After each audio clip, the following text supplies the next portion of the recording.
kalau dibilang atau dikatakan susah makan, itu berarti ada penurunan daripada oral intake, ya. Jadi asupannya itu tidak sesuai dengan usia. Artinya apa? Ya, kebutuhan yang sebenarnya di anak itu tidak balance dengan apa yang masuk. Kemudian buatlah proses makan itu adalah makanan yang proses yang menyenangkan, ya. Kemudian pesannya lagi adalah usahakanlah makan bersama dengan si anak, ya. Jadi istilah the great imitator itu adalah memang benar pada anak-anak yang dalam golden period di 2 tahun pertama.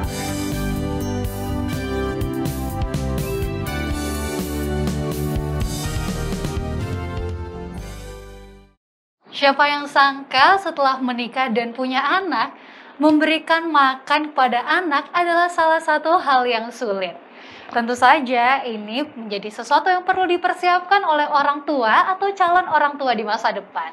Kita akan membahas lebih banyak tentang kesulitan makan pada anak, tetap di Total Health.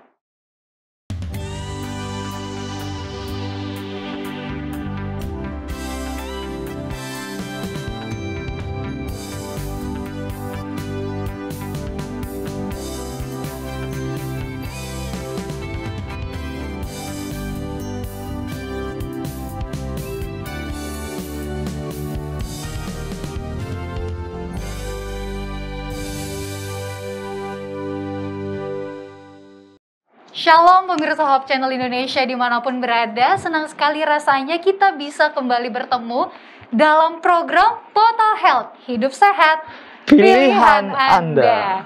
Masih bersama Gabriel Hapler dan saya Daryl Togas. Kita akan membahas seputar kesehatan yang tentunya sangat bermanfaat dalam kehidupan kita sehari. Contohnya pada saat ini, Gap, kita akan membahas dengan topik kesulitan makan pada anak.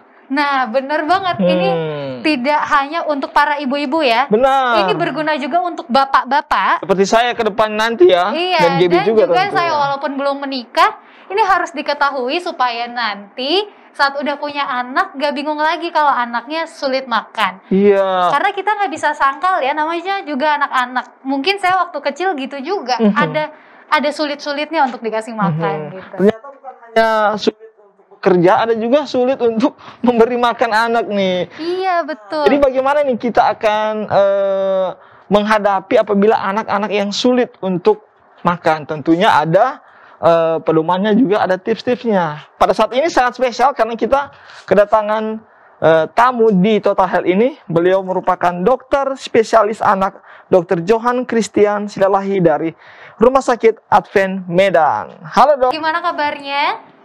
Ya, baik, puji Tuhan, baik. Puji Tuhan. Terima kasih dokter udah bersedia hadir untuk membagikan tips-tips dan juga info-info terkait kesulitan makan pada anak.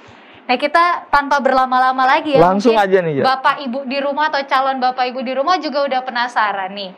Tapi sebelum ke kesulitannya, kita mau dengerin dulu penjelasan dari dokter, prinsip-prinsipnya tentang pemberian makan pada anak termasuk kesulitan dan cara menanganinya. Silakan dokter. Oke, baik. Terima kasih Gabriel dan rekannya ya.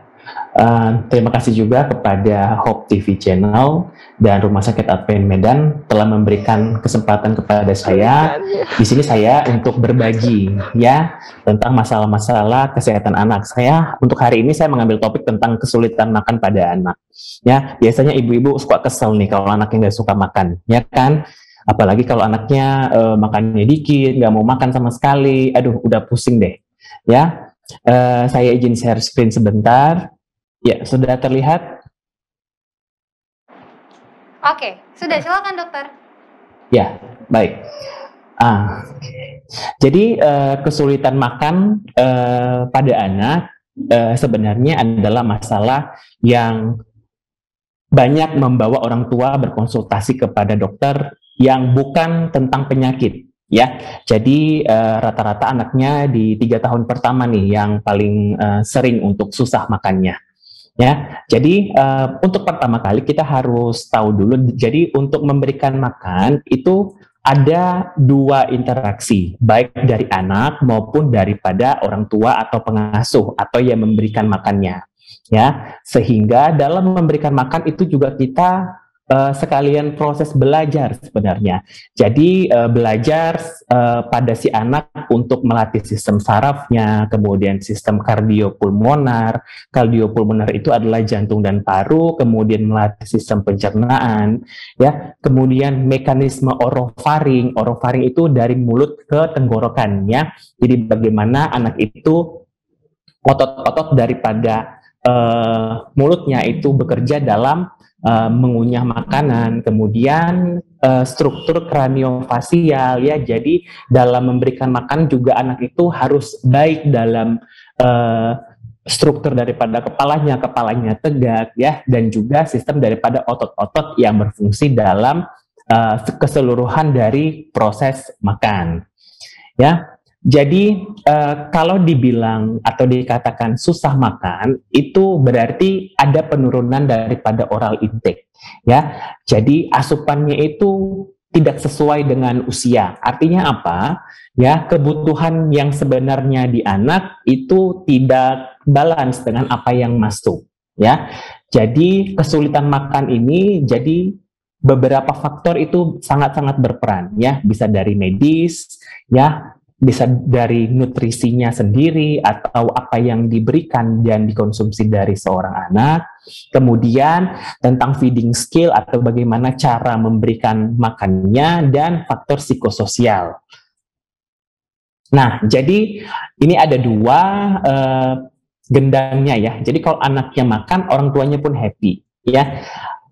Anak yang mau makan pasti memberikan dampak pertumbuhan dan perkembangannya baik, ya. Dan anak yang susah makan, orang tuanya nggak happy, jadinya berdampak kepada pertumbuhan dan perkembangan anaknya juga tidak baik atau terganggu, ya. Jadi karena makan itu adalah hal yang dibutuhkan oleh seorang anak baik untuk bertumbuh maupun untuk berkembang, ya. Sehingga ibu-ibu ini sering datang nih ke dokter, dok minta vitamin lah buat anak saya supaya anak saya mau makan, anak saya susah banget mau makan. Ada nggak ya vitamin yang bagus untuk makan, ya? Jadi orang tua udah berpikir itu aja tuh, ya. Kalau anak yang nggak mau makan, kasih vitamin supaya apa? Supaya anaknya diharapkan bisa mau makan. Tapi ternyata tidak, ya. Jadi kadang-kadang orang tua mengeluhnya, dok anak saya nggak mau makan, benar-benar nggak mau makan sama sekali. Atau yang kedua, makannya itu doang, maunya nasi sama ayam mulu dok, nggak mau yang lain. Saya kasih coba yang ini nggak mau, itu nggak mau, ya. Nanti kita lihat masalahnya di mana, ya. Kemudian ada anak yang, dok anaknya maunya minum doang, ya. Apalagi air putih itu suka sekali, dibandingkan makan tapi air putihnya kuat. Sehari bisa sampai berapa gelas gitu, ya. Kemudian kadang-kadang orang tua juga mengeluhkan makannya dikit dok, dikit banget, paling cuma masuk 1-2 suap doang, habis itu udah selesai. Ya, jadi sebenarnya saya juga mengutip beberapa jurnal, ya, yang mengatakan bahwa ternyata bagaimana sih kesulitan makan ini pada pasien-pasien di rawat jalan, ya. Jadi ternyata anak-anak yang kesulitan makan, keluhan yang datang itu kita lihat di sini hampir orang tua mengeluhkan makannya kurang dari 1/3 porsi, ya, ada 27,5% nih. Kemudian memang nggak mau makan sama sekali, ada 24,8%. Kemudian anaknya marah, anaknya rewel, anaknya tidak senang ketika mau makan. Nah, ini ada 22,9%. Kemudian ada lagi hanya menyukai satu jenis makanan, kayak yang saya utarakan tadi, maunya ayam terus. Ya, kemudian maunya cuma minum susu doang, dok, nggak mau makan. Dan kemudian ada juga yang saya harus perlu waktu 1 jam lebih dok supaya anaknya bisa habis makannya. Kemudian apalagi anaknya mengemut makanan, ya. Dan kebanyakan daripada keluhan-keluhan ini ternyata sudah dialami sampai lebih dari 6 bulan. Dan lebih dari 6 bulan itu akan beresiko untuk ke perkembangan dan pertumbuhan si anaknya. Ya, jadi dalam memberikan makan kepada anak, ya namanya orang tua dan anaknya juga sama-sama belajar, ya. Jadi ada aturan sebenarnya yang sudah ditetapkan, ya, sudah ditetapkan, dan ini memang secara teori ini sangat baik, dan pasti anaknya tidak akan mengalami kesulitan makan apabila diterapkan dengan benar, ya. Jadi Bernard dan Bonin pada tahun 2006 sudah memberikan aturan, ya, dalam memberikan makanan yang dasar atau kita sebut dengan basic feeding rule. Yang pertama itu jadwal, ya. Buatlah jadwal makanan dan selingan atau snack secara teratur. Artinya apa? Ibunya terserah deh mau ngasih makan anaknya jam berapa, boleh, terserah. Dok, saya mau kasih makannya jam 8, jam 9, kemudian nanti siang jam 2, jam 3, kemudian malamnya jam 6, jam 7. Ya boleh, silakan. Tapi asalkan konsisten dengan jadwal yang diberikan, ya. Supaya apa? Supaya anak juga ikut untuk belajar cara waktu makan yang sesuai, ya. Jadi anaknya sudah tahu, oh udah jam segini, ya. Jadi kalau pola itu diterapkan secara teratur, ya, jadi anak itu juga tahu kapan waktunya untuk makan. Kemudian yang kedua, makannya memang adalah 30 menit, ya. Jadi kalau makannya lebih dari 30 menit itu biasanya sudah tidak benar lagi dalam memberikan makannya. Pasti ada anaknya sudah nggak senang, anaknya sudah nggak happy dalam memberikan makan, dan apalagi orang tua udah setengah jam duduk nggak mau makan, anaknya juga udah uring-uringan, ya. Kemudian jangan memberikan makanan selingan selain air putih ketika sedang makan, ya. Nah, ini nggak boleh, ya. Jadi dikasih snack di antara jam makannya, nah itu tidak boleh, ya. Kemudian yang kedua adalah lingkungan, ya. Jadi yang pertama itu adalah buatlah suasana menyenangkan saat anak makan, ya. Jadi nggak boleh dipaksa, ya. Kalau moodnya bagus, ya, tadi di jurnal yang slide sebelumnya sudah diberitahukan bahwa kalau anaknya senang, anaknya baik makannya, maka dia akan tidak sulit, ya. Kalau anaknya rewel, marah, itu akan membuat anaknya tidak mau makan. Kemudian siapkan serbet untuk alas makan agar tidak berantakan, ya. Yang ketiga, jangan memberikan makanan sebagai hadiah, ya. Kadang-kadang orang tua ini nanti kalau habis makannya papa beli pizza, ya. Nah, itu kalau bisa dihindarkan, ya. Dan yang keempat, tidak ada distraksi, no gadget atau televisi. Dan ini yang paling susah di zaman sekarang, ya. Kemudian yang ketiga adalah prosedur, ya, bagaimana kita memberikan makanannya. Jadi yang pertama itu berikan makanan dalam porsi kecil, ya. Jadi yang menentukan habis tidak makanannya itu adalah anaknya. Jadi kita nggak bisa langsung buat makanan dalam porsi seabrek-abrek, ya, satu mangkok penuh, nggak bisa. Kita harus mulai dengan porsi yang kecil terlebih dahulu. Kalau habis baru boleh kita tingkatkan, ya. Kemudian berikanlah makanan utama terlebih dahulu, kemudian diberikan dan diakhiri dengan minum, ya. Jangan setelah makan beberapa suap minum, setelah makan beberapa suap minum, nanti makanannya nggak habis, ya. Kemudian yang ketiga, dorong anak untuk makan sendiri, ya. Jadi kita nggak boleh maksa untuk anaknya ngambil makanan kalau anaknya nggak mau, ya. Jadi kita harus menyodorkan, membujuk, ya, supaya anaknya mau makan sendiri, ya. Yang keempat, apabila anak sudah memalingkan wajahnya terhadap makanan, dicoba kembali tanpa ada paksaan. Kemudian yang berikutnya, dalam 10-15 menit anak tidak mau makan, maka sudahilah pemberian makan. Dan yang terakhir, itu orang tua itu kadang-kadang kalau anaknya makannya berantakan langsung dibersihkan mulutnya, nggak bisa. Ya, jadi setelah keseluruhan proses makan selesai, ya, baru boleh membersihkan mulutnya.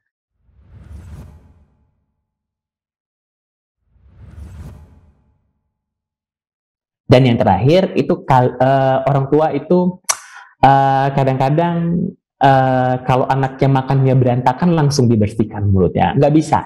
Ya, jadi setelah keseluruhan proses makan selesai, ya, baru boleh membersihkan mulutnya. Oke. Nah, itu adalah basic feeding rules yang sebenarnya kalau diterapkan dengan baik, maka persentase anak untuk kesulitan makan itu sangat kecil sekali. Nah, kita lihat sekarang di slide berikutnya apa sih yang menjadi penyebab kesulitan makan pada anak. Jadi, beberapa faktor yang mempengaruhi adalah yang pertama itu adanya kelainan anatomis atau kelainan bentuk saluran makan. Ya, kalau dari bawaan lahirnya saluran makannya tidak baik secara anatomi atau secara bentuk, ya pasti anaknya susah untuk makan. Misalnya ada sumbatan di tenggorokannya atau di daerah esofagus ada penyempitan, nah itu pasti anak susah makan. Kemudian yang kedua ada trauma yang dialami saat ketika sedang makan, ya. Jadi anaknya ketika makan nggak mau makan, bapaknya pukul meja, ibunya pukul meja, kemudian anaknya kadang-kadang dijewer, sentil telinganya atau dicubit. Nah itu adalah trauma yang membuat anak itu susah makan. Kemudian yang ketiga adalah variasi makanan yang diberikan itu kurang. Jadi itu mulu yang diberikan sehingga anaknya bosan, ya. Jadi bayangkan aja kalau kita juga pakai satu baju dalam waktu 1 minggu, ya itu aja pasti kan nggak baik, ya. Kemudian yang keempat, adanya penyakit yang sudah lama, misalnya anaknya sering batuk-batuk dan berat badannya tidak naik. Ya, ini adalah permasalahan medis yang kadang-kadang orang tua tidak memperhatikan atau mengabaikannya. Yang jadi anaknya batuk-batuk ternyata sudah lama, ternyata ada penyakit yang sedang diderita anaknya, tapi orang tuanya tidak membawa ke dokter. Akhirnya apa? Berdampak kepada kesulitan makannya. Dan yang terakhir adalah kebiasaan memberikan gadget atau tontonan ketika anak itu sedang makan. Jadi anaknya cenderung diem, ya, nggak mau makan jadinya. Ya, kita dukung dengan jurnal, ya. Jadi ini ada satu jurnal yang dilakukan di mana ini? Di China, ya. Sepertinya, ya. Jadi dia Zhong Xiaren dan teman-teman itu mengatakan bahwa dari penelitiannya yang mempengaruhi kesulitan makan dengan faktor pertumbuhannya adalah satu, pemberian makannya lebih cepat, ya. Jadi memang ada waktu-waktu yang diperbolehkan kapan seorang anak itu bisa memberikan atau diberikan makanan, ya. Kemudian yang kedua adalah anaknya memilih makan, ya. Jadi pemilih makanan, anak-anak yang makan-makannya pemilih ini, ya, biasanya akan mengalami kesulitan makan di ujungnya. Dan yang ketiga adalah yang paling berperan menurut penelitian ini adalah adanya seorang anak yang alergi terhadap makanan. Kalau alergi terhadap makanan, ya, jadi memang susah untuk kita memvariasikan sehingga nanti berpengaruh kepada pertumbuhannya.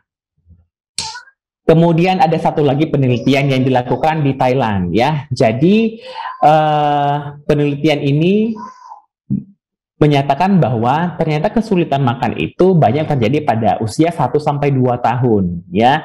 Jadi faktor-faktor yang membuat kesulitan makan antara lain adalah lamanya durasi pemberian makan, kemudian kadang-kadang makannya itu nggak sendiri, makannya sendirian, artinya tidak bersama dengan keluarga. Ya, kemudian makannya di lantai, kemudian tempat makannya berpindah-pindah. Nah, ini sering nih dibawa jalan-jalan kemana-mana, ya. Kemudian anak tersebut konsumsi susu lebih dari 500 cc per hari, ya. Jadi kalau konsumsi susunya lebih dari 500 cc per hari, nah ini hati-hati bisa berisiko untuk terjadi kesulitan makan. Nah, berikutnya adalah saya mau memberitahukan tentang tipe-tipe anak yang kesulitan makan, ya. Jadi kesulitan makan itu ada banyak jenisnya, ya. Di antaranya yang pertama itu ada inappropriate feeding practice, ya. Kenapa? Karena ini diakibatkan karena penerapan daripada basic feeding rules tadi yang tidak benar, ya. Artinya dari jadwalnya, dari lingkungan, kemudian dari prosedur yang tadi dipaparkan sebelumnya, ada hal-hal yang tidak diterapkan dengan baik, sehingga dalam hal ini kalau jenisnya adalah inappropriate feeding practice, maka kita perlu memberikan edukasi lagi kepada orang tua bagaimana basic feeding rule yang benar. Kemudian yang kedua ada yang namanya small eater. Small eater ini anaknya makannya sedikit-sedikit, ya, sedikit-sedikit. Dia nggak bisa menghabiskan porsi dalam jumlah yang banyak, ya. Misalnya hanya habis 4-5 suap atau hanya habis 1/4 mangkok doang, ya.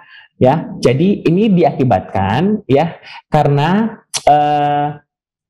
sebenarnya pada small eater ini sebenarnya feeding rule-nya sudah benar ya. Jadi anaknya makannya sedikit ya, kemudian berpotensi juga untuk menimbulkan anak tersebut menjadi gizi yang kurang ya. Karena makannya sedikit ya pasti asupannya kembali lagi ya, asupannya sedikit sehingga nanti akan berpengaruh kepada pertumbuhannya. Ya, jadi kalau untuk tipe yang small eater biasanya kita menciptakan rasa lapar dengan mengatur jadwal makan. Ya, jadi anaknya diberikan atau dibuat lapar dulu. Ya, kemudian bisa juga yang kedua adalah dengan menambahkan formula ONS atau oral nutritional suplemen ya. Jadi kita berikan nutrisi tambahan yang berkalori tinggi pada anak-anak yang small eater karena kan asupannya kurang. Jadi kalorinya juga kita tambah dari ONS tersebut. Kita bisa memberikan susu formula dengan kalori-kalori yang tinggi ya. Misalnya pada susu formula yang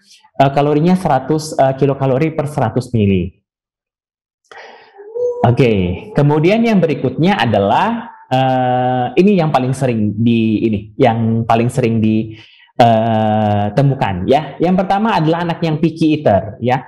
Anak picky eater itu adalah anak yang pilih-pilih makan tapi masih mengkonsumsi semua jenis makanan ya seperti karbohidrat, protein, sayur, buah dan mineral yang lainnya serta susu ya. Jadi kalau picky eater ini adalah anaknya itu sebenarnya bisa masuk semuanya. Jadi terpenuhi semua komponen makro dan mikronutrien tapi hanya itu saja. Ya, jadi misalnya anaknya maunya ayam, kemudian sukanya cuma sayurnya bayam atau misalnya sayur tertentu yang lain, kemudian maunya buahnya buah semangka doang misalnya atau misalnya mau jeruk aja ya. Tapi itu bisa dikonsumsinya setiap hari. Ya, itu yang namanya picky ya. Kemudian yang kedua ada yang namanya selective eater. Ya, kalau selective eater itu adalah anak yang menolak semua jenis makanan dari kelompok tertentu. Misalnya dia nggak mau salah satu dari protein, karbohidrat, sayur maupun buah. Ya, jadi misalnya anaknya nggak mau jenis protein, maunya nasi, maunya sayur, maunya buah, udah itu aja. Atau maunya mie, maunya sayur, maunya buah. Atau yang lain lagi, anaknya nggak mau makan nasi, maunya makan ayam, maunya makan daging, maunya makan sayur, tapi dia nggak mau makan nasi, nggak mau makan kentang, nggak mau makan mie. Nah, itu termasuk yang selective eater. Nah, tapi yang selective eater ini biasanya terjadi pada anak-anak dengan gangguan perkembangan tertentu. Misalnya anak-anak yang autis, atau kemudian adanya post-traumatic feeding disorder, dan adanya kelainan gastrointestinal yang membuat anak tersebut tidak bisa mengkonsumsi salah satu bahan makanan. Ya. Di antara yang kedua ini, maka kita menata laksananya dengan cara yang bagaimana? Kita berikan makanan barunya itu dalam porsi kecil. Kan ini kan tipenya hampir sama ya. Satu picky, satu selektif ya, milih-milih makan. Jadi secara garis besar anaknya ini anak pemilih makan ya. Caranya kita berikan makanan yang baru dalam porsi kecil ya, nggak bisa dalam porsi yang langsung banyak. Kemudian yang kedua, memberikan makanan baru tersebut bersamaan dengan makanan yang sebelumnya. Jadi makanan yang dia suka itu tetap diberikan bersamaan dengan makanan yang baru. Kemudian yang ketiga, makanan yang baru tersebut harus bisa terjangkau oleh anaknya. Ya, jangan kita mau mencoba makanan baru tapi posisi makanannya jauh, tidak bisa dijangkau sama anaknya. Itu juga tidak tepat dalam menata laksananya ya. Kemudian yang keempat, orang tua memberikan contoh makan dengan cara yang menyenangkan ya. Jadi kalau anak tersebut melihat orang tuanya, oh ada orang tuanya, mama sama papa makan kok yang itu, jadi anak itu diberikan trigger supaya untuk mencoba ya, tapi orang tuanya juga dengan memberikan contoh yang menyenangkan. Kemudian yang kelima adalah paparkan makanan tersebut berulang-ulang tanpa paksaan. Kalau sekali dua kali nggak mau makan ya sudah, jangan dipaksa ya, terus tawarkan kembali sehingga anak tersebut nanti terbiasa dengan makanan yang baru. Ini saya ambil jurnal lagi ya. Ini dilakukan di Taiwan ya. Jadi kita lihat kalau anak-anak yang milih-milih makan itu gimana sih dengan pertumbuhannya. Nah, ternyata jadi ada perbedaan yang signifikan ya, baik di berat badan, kemudian di tinggi badan, kemudian di BMI ya, antara yang picky dengan yang tidak picky ya. Jadi memang sangat signifikan terhadap status gizinya, baik di penambahan berat badan, tinggi badan, dan indeks massa tubuh. Jadi anak yang milih makan dengan yang tidak milih makan, walaupun anak yang picky ini bisa mendapatkan semua asupan, ternyata tidak bermakna pada pertumbuhannya. Ternyata mereka tetap pertumbuhannya juga akan terganggu dibandingkan anak yang tidak picky. Ya, jadi anak-anak yang picky itu yang di kedepannya juga akan berdampak kepada dia tidak akan sehat-sehat secara keseluruhan, bisa juga berdampak kepada ini. Nah, kita lihat, jadi dia anaknya akan takut ke tempat-tempat yang baru, ya, kemudian akan aktivitas fisiknya juga kurang, kemudian sering mengalami sembelit, ya, kemudian dan juga sering mengalami penyakit-penyakit yang lain ya pada anak-anak yang picky eater. Nah, jadi yang harus diperhatikan para orang tua adalah makan itu bukan hanya sekedar kasih makan. Jadi harus ada komunikasi ya antara dan interaksi antara yang diberi makan dengan yang pemberi makannya.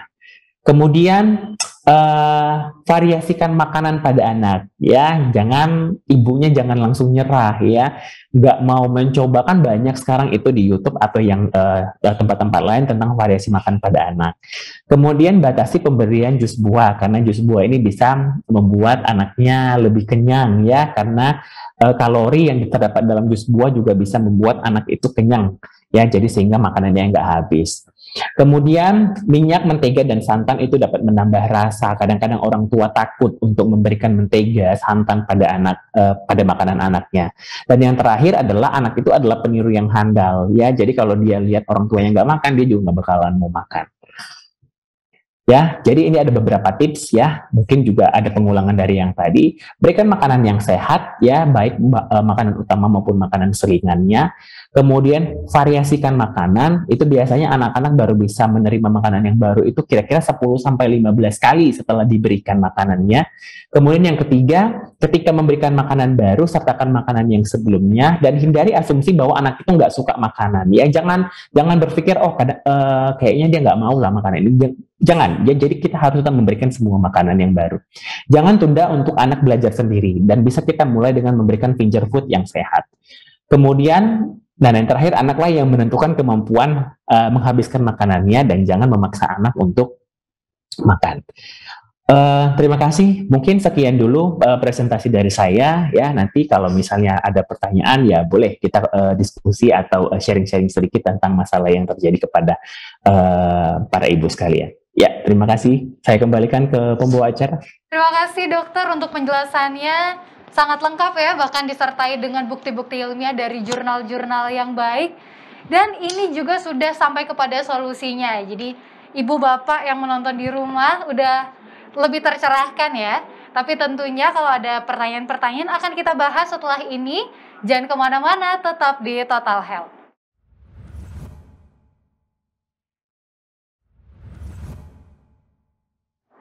Ya, kembali lagi dalam acara Total Health, hidup sehat pilihan Anda, bersama dengan Dr. Johan Christian Silain. Beliau merupakan dokter spesialis anak dari Rumah Sakit Advent Medan yang akan membahas tentang kesulitan makan pada anak. Nah, tentunya tadi kita telah mendengarkan akan presentasinya dari dokter, luar biasa. Tapi mungkin ada beberapa pertanyaan nih yang menjadi pertanyaan dari ibu-ibu ya, ataupun bapak-bapak di rumah ya. Mengenai kesulitan makan pada anak. Nah, dari sendiri mungkin. Oke. Aku ada beberapa pertanyaan nih, Dok. Kebetulan belum punya anak, tapi punya rencana ponakan, kan pasti, amin. Tapi akan ke depannya pasti jadi rencana. Tapi ada ponakan di rumah dan kita lihat ya perkembangannya karena dia juga mengalami kesulitan makan, dan juga beberapa anak-anak lainnya yang sempat aku observe juga.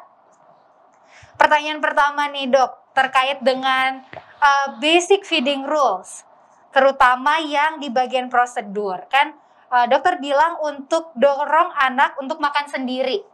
Itu bisa dimulai dari umur berapa sih dok untuk mengajarkan anak makan sendiri? Oke. Jadi ini yang paling susah sebenarnya untuk mendorong makan sendiri pada anak ya. Jadi anak itu suka dengan hal-hal yang baru ya. Jadi kalau mau mendorong anak untuk makan sendiri itu kita harus membuat mood anak itu baik dulu ya. Jadi sebelum makan dan pada saat makan mood anak itu harus baik. Jadi salah satu tips yang bisa dilakukan adalah kita memberikan semacam, kan dia kalau kita supaya mau makan sendiri kan bisa diawali dengan yang tadi saya katakan, kita memberikan finger food dulu, makanan yang bisa gampang dipegang sama anaknya.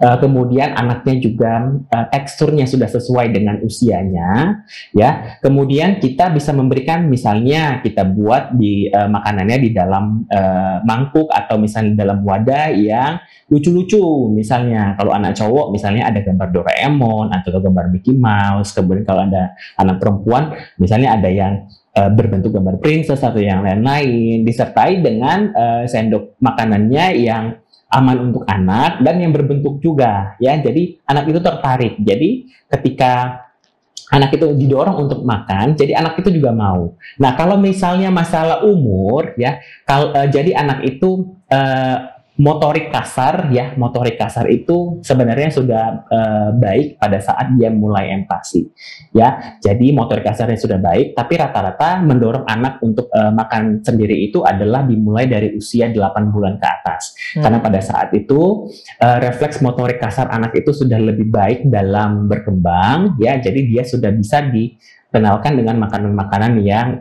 finger food ya. Tapi rata-rata di usia 10 bulan itu lebih banyak. Oke. Oke. Terima kasih. Karena kalau kita kan sekarang lihat ibu-ibu atau bapak-bapak membesarkan anaknya lewat sosial media ya. Iya. Dan ada satu keluarga yang menarik nih, dari usia anaknya 9 bulan ke atas, anaknya udah diajarin untuk pegang makan, terus makan sendiri. Pastinya dengan menjaga higienitas kebersihan tangannya juga, ya, benar kebersihan banget. tangannya. Nah, ini ada nih dok, tadi dokter sempat singgung mengenai picky eater ya. Nah, mengapa sih anak-anak ini bisa picky eater, dan mungkin bagaimana secara medisnya atau secara penanganannya yang terbaik untuk mengatasi picky eater? Ya, jadi picky eater itu sebenarnya ditemukan paling banyak itu di usia 1 tahun ke atas ya. Jadi kita tidak bisa lihat, kita tidak pernah menemukan anak picky eater itu dimulai 6 bulan sampai 1 tahun, jarang sekali. Nah, kenapa bisa dia picky eater dimulai 1 tahun? Ya, biasanya ibunya itu nggak ngasih makanan bervariasi dari mulai 6 bulan. Ya, jadi kan kalau orang dulu itu, oh jangan deh ngasih makan udang, nanti takut alergi. Ah, jangan deh ngasih cumi, jangan deh ngasih ini, jangan ngasih ini, jangan ngasih ini. Semuanya dijanganin. Jadi yang dikasih apa? Ayam, ikan. Besoknya ayam lagi, ikan lagi, ayam, ikan, ayam, ikan, ikan. Nah, jadi itulah yang membuat anak tersebut nanti picky eater di usia 1 tahun. Dia maunya makan ayam doang sama ikan doang. Udah, itu doang. Ketika dikasih makan udang, nggak mau. Dikasih makan yang lain-lain, nggak mau. Ya, jadi memang sekarang rekomendasinya adalah kita tidak memantangkan makanan apapun dari mulai usia 6 bulan.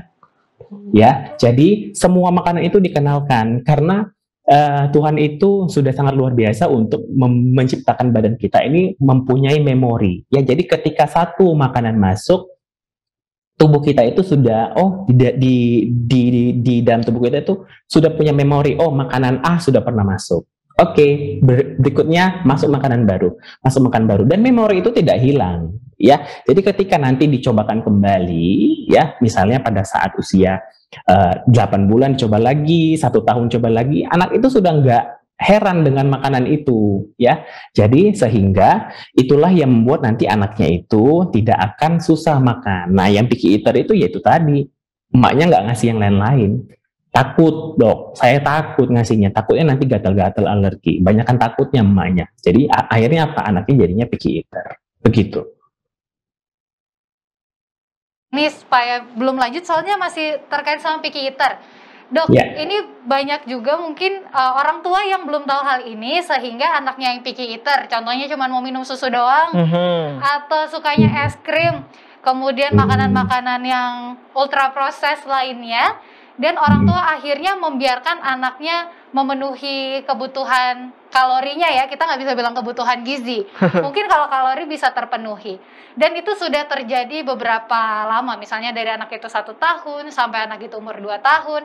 Jadi orang tua udah membiasakan anak itu dengan makanan yang dia mau aja. Ada kata terlambat nggak sih dok untuk orang tua memperbaiki situasi ini? Ya, oke. Kalau saya kebetulan baru beberapa hari yang lalu ada seorang orang tua yang berkonsultasi kepada saya, dok, anak saya nggak mau nggak mau makan apapun selain susu. Anaknya udah usia berapa? Anaknya udah 2,5 tahun. Ya susu doang, nggak mau sentuh yang lain. Paling banter juga maunya roti sama biskuit. Yang lain-lain nggak mau, kasih mie nggak mau, kasih makan nggak mau, kasih nasi nggak mau, apapun nggak mau. Ya. Tapi berat badannya masih bagus sih dok. Terus ibunya nanya, apakah ini berbahaya ya? Buat dia? Ya kalau dibiarkan ya pasti berbahaya ya. Artinya apa?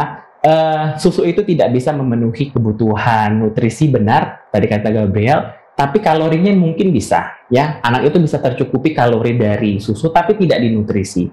Karena yang penting bagi anak itu bukan hanya kalori. Kalori kita perlukan untuk menaikkan berat badan, oke.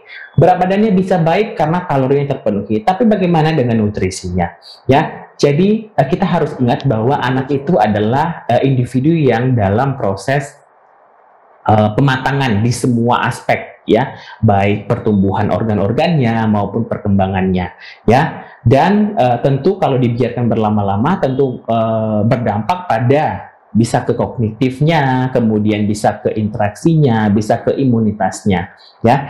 Dan kalau dibilang kata terlambat, sebenarnya mungkin tidak seoptimal dengan anak-anak yang mendapatkan di awal yang baik, ya, nutrisinya. Tapi kalau dibilang terlambat, iya, untuk membuat anak tersebut makan kembali makanan yang seharusnya, ya, tidak hanya susu doang, ya, mungkin tidak terlambat, tapi tidak akan sama dengan anak-anak yang memang sudah mendapatkan yang sesuai dengan kebutuhan yang lain-lainnya di awal, ya. Mungkin tidak terlambat, tapi pasti akan sulit, ya, pasti akan sulit, ya.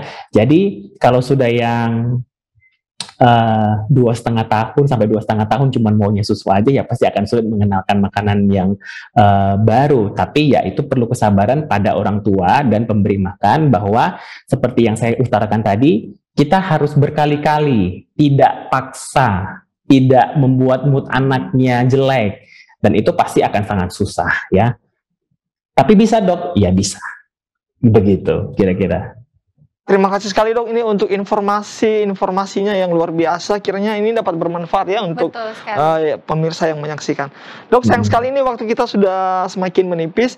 Mungkin dokter bisa kasih kesimpulan atau rangkuman dari materi yang dokter bawakan. Terima kasih dok. Oke, ya, sebagai key message ya dari talkshow kita hari ini, ya. Jadi yang pertama, ya,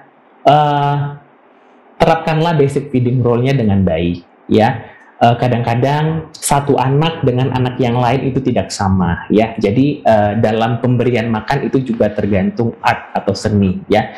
Jadi tidak semua anak itu bisa kita berikan aturan yang sama, ya. Kemudian yang kedua, jangan memaksa makan pada anak, ya. Jadi trauma pada anak itu adalah yang paling susah untuk diobati dibandingkan kita variasikan makanan, kemudian kita buat dia lapar. Yang trauma pada anak itu adalah yang paling susah untuk diobati atau dihilangkan, ya. Jadi kalau anaknya udah sekali dibentak, dipukul, dicubit, dikasarin, ya itu akan susah sekali untuk dihilangkan, ya. Kemudian ibu juga harus tahu bagaimana makanan yang baik. Apakah anak saya ini sebenarnya sudah cukup ya dok, terkait untuk makronutriennya, mikronutriennya, ya. Dilihat dari mana? Dilihat dari perkembangan pertumbuhan, ya. Jadi kalau bisa untuk anak-anak itu selalu dibawa kontrol ke dokternya dalam menilai perkembangan dan pertumbuhannya. Kalau pertumbuhannya baik, kalau dia gizinya baik, kalau milestone perkembangannya sesuai dengan usianya, maka pemberian makan yang ibu berikan selama ini berarti sudah benar. Tapi kalau itu tidak sesuai, nanti ibu datang ke dokter, anaknya kok gizinya kurang, kemudian belum bisa melakukan hal-hal atau milestone perkembangan yang sesuai dengan usianya, maka harus berhati-hati ya. Mungkin ada hal-hal yang harus kita perbaiki ya sebelum nanti berkelanjutan jadi anaknya terganggu pertumbuhan dan perkembangannya ya. Kemudian buatlah proses makan itu adalah makanan yang proses yang menyenangkan ya. Kemudian pesannya lagi adalah usahakanlah makan bersama dengan si anak ya. Jadi istilah the great imitator itu adalah memang benar pada anak-anak yang dalam golden period di 2 tahun pertama kehidupan ya. Jadi anak itu bisa meniru apapun ya yang dia lihat. Kalau dia melihat orang tuanya makan dengan baik, menyenangkan, maka anak juga akan ikut makan dengan menyenangkan dan dia juga pasti akan mau makannya ya.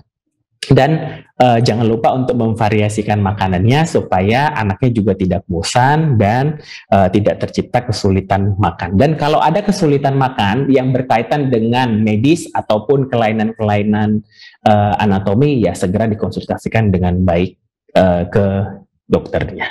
Baik, mungkin itu saja. Sekali dokter sudah membagikan banyak informasi ya. Ini sangat berguna bagi orang tua dan menjadi bekal untuk para calon orang tua. Iya, jadi pengen punya anak nih cepat-cepat. Amin, semoga ya Kak Deto ya. Amin. Kalau aku jangan cepet-cepet belum nikah. Oke. Oke, dokter selamat melayani kembali di rumah sakit. Semoga pelayanan dokter dilancarkan dan sekali lagi terima kasih sudah berbagi bersama kami di Total Health. Ya, baik. Terima kasih. Terima kasih dokter. Ya.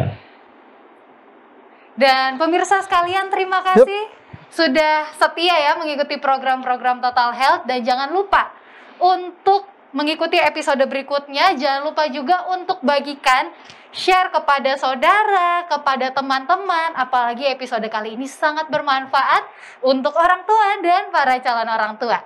Oke. Nah, untuk itu kami akan tetap kembali di Total Health di episode mendatang. Tetap bersama dengan kami di Total Health.